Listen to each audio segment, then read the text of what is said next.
حالات بہتر کیوں نہیں کرتے ہم چاہتے ہیں ہمیں سب جنتی کہیں. ہماری کڑوی سچائی کڑوی یہ لگائے نا آپ کے یہاں, مجھے نہیں پتا اس پہ گلاس ہے کہ نہیں, لیکن اکثر جب شہروں میں گزرنا ہوتا کبھی پانی پینے کی نوبت آتی ہے نا, تو یہ جو پیاؤ لگے ہوتے ہیں نا اس طرح پانی کا سسٹم, وہاں گلاس زنجیر سے بندھا ہوتا ہے ہمارا. کیوں؟ کوئی لے کے نہ چلا جائے. یہ کڑوی سچائی ہے جسے ہم سوچتے نہیں ہیں. ہم نے گلاس میں زنجیر کیوں لگائی؟ کوئی لے کے نہ چلا جائے. مسجدوں میں جا کر کے کچھ جگہوں پہ چوراہوں کی آپ دیکھیے, جو ٹوائلٹ کے لوٹے ہوتے ہیں ان میں زنجیریں پڑی ہیں. کیوں؟ وہ خود چلتے ہیں, پیر ہیں لوٹے کے. دیکھیں آپ نے, اگر آپ سے پوچھوں تو بولیں آپ اگر سمجھ رہے ہیں تو, لوٹوں کے پیر ہوتے ہیں, گلاس کے پیر ہوتے ہیں, زنجیر میں اس لیے باندھا گیا تاکہ کوئی لے کے نہ چلا جائے, اس لیے تو باندھے گئے. یہ ہماری قوم کی سچائی ہے.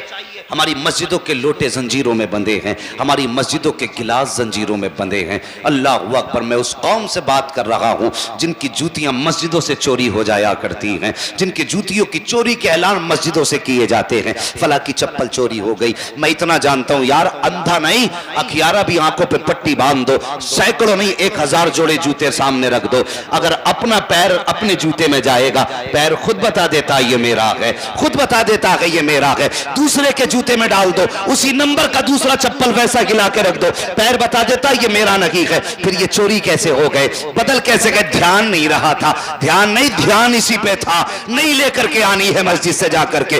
اللہ کے بندو, یہ مصطفیٰ کے غلاموں کی حقیقت نہیں ہے, یہ حضور کے عاشقوں کی سچائی نہیں ہے. حضور کے عاشقوں کی حقیقت تو یہ ہے, اٹھاؤ تاریخ کچھ دن پہلے کی کہانی ہے. یہی دہلی کی جامع مسجد ہے. اسی دہلی کی جامع مسجد پر ایک فقیر نبی کا کلمہ پڑھنے والا بھیک مانگ رہا تھا. کوئی انگریز کا بچہ بھیک دینے کے لیے آیا, جیسی فقیر نے ہاتھ پھیلایا, اس نے جیب سے پرس نکالا, پیسے نکال کے دیے. جب آگے چلنے لگا, جیب میں پرس ڈالا, ہاتھ سے چھوٹا زمین پہ گر گیا. میں تمہیں بتانا چاہتا ہوں مصطفیٰ کے عاشق کیسے ہوتے ہیں, حضور کے غلام کیسے ہوا کرتے ہیں. جیسی پرس گرا کے نیچے, اللہ اکبر, وہ تو آگے چلا گیا. اسی فقیر کی نگاہ پڑی, وہ سمجھ گیا یہ پرس اسی انگریز کا ہوگا جو ابھی یہاں سے گزر کے گیا ہے. پرس اٹھا کر کے اس نے اپنے بستر کے نیچے رکھ لیا. انتظار کرنے لگا, جو اندر گیا کہ مسجد کے اندر وہ باہر آئے گا, جب باہر آئے گا اسے پرس دے دیا جائے گا.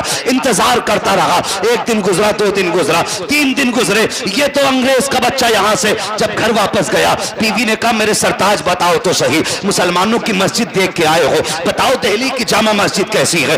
اس نے کہا بڑی خوبصورت مسجد بنی ہے. کہا میں بھی جانا چاہتی ہوں. اس نے کہا تو جانا چاہتی ہے ٹھیک ہے, لیکن ایک نقصان ہو گیا. کہا کون سا نقصان؟ کہا میرا پرس کہیں پہ غائب ہو گیا ہے, کہیں گر گیا میری جیب سے پرس نکل کر کے. پورے مہینے کی تنخواہ اس کے اندر رکھی ہوئی تھی. جب اس نے اتنی بات کہی ہے, بیوی کہتی کوئی بات نہیں, کمائی پھر بھی ہو جائے گی. میرے سرتاج ایک بار مجھے بھی مسجد لے کے چلو, میں بھی مسلمانوں کی مسجد دیکھنا چاہتی ہوں. اگلا سنڈے آیا ہے, پھر وہ بیوی کے ساتھ اسی پیریوں سے چلنے لگتا ہے, اور وہی فقیر وہی بستر ہے, وہی آنے والا وہی مانگنے والا ہے. جیسے اس غریب نے ہاتھ پھیلایا ہے, اس نے پھر اس کی طرف مسکرا کے دیکھا, پھر جیب میں ہاتھ ڈالا. غریب نے بھیک نہیں لی ہے, ہاتھ بھی نیچے کر لیا. کہا ٹھہرو, کچھ کام ہے آپ سے. کہا کون سا کام؟ کہا 8 دن پہلے آپ یہاں آئے تھے. کہا ہاں آیا تھا. کہا میں نے تم سے بھیک مانگی تھی. کہا ہاں مانگی تھی. کہا تم نے بھیک بھی دی تھی. کہا ہاں دی تھی. کہا تمہارا پرس تھا. کہا ہاں تھا. بتاؤ کہاں ہے وہ پرس؟ اس نے کہا یہی کہیں گر گیا تھا. اس مسلمان نے اپنے بستر کے نیچے سے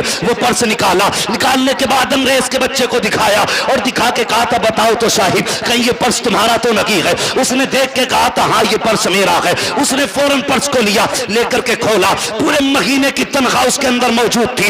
دیکھ کر کے حیرت میں تھا. اس نے کہا نادان, تجھے پتا نہیں ہے میرے پرس کے اندر کتنے پاؤنڈز موجود ہیں. اگر تو چاہتا اس پیسے کو لے کر کے چلا جاتا, اس پیسے سے اپنی عمارت بنا لیتا. اس میں اتنا پیسہ تھا کہ تجھے بھیک مانگنے کی ضرورت نہ پڑتی. آخر تو بتا تو صحیح, تو نے میرے پرس میں پیسہ کیوں نہیں دیکھا؟ اس نے کہا دیکھا میں نے تیرے پرس کو, اس میں پیسہ بھی دیکھا. کہا پھر چرایا کیوں نہیں؟ اس نے کہا چرانا تو چاہتا تھا لیکن ایک خیال نے چوری نہیں کرنے دی. کہا کون سا خیال؟ کہا تو حضرت عیسیٰ کا ماننے والا ہے, میں محمد رسول اللہ کا ماننے والا ہوں, اگر میں اس پرس سے پیسے چرا لیتا یہ بھی ہو سکتا تھا کہ قیامت کے دن اگر تیرا نبی میرے نبی کے خلاف رب کی بارگاہ میں مقدمہ ڈال دیتا کہ اے خدا اس پیغمبر کے امتی نے میرے امتی کا پیسہ چرایا تھا, پھر تو میرے نبی کی رب کی بارگاہ میں شرم سے گردن جھک جاتی. کانگریس سن لے, اگر تو عیسیٰ سے اتنا پیار کرتا ہے تو ہم محمد سے اتنا پیار کرتے ہیں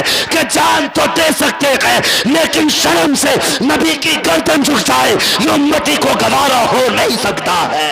اللہ نعرہ تکبیر, نعرہ رسالت, فیضان غوث اعظم مسلک اعلی حضرت مفتی حماد رضا صاحب قبلہ, نعرہ تکبیر, نعرہ رسالت.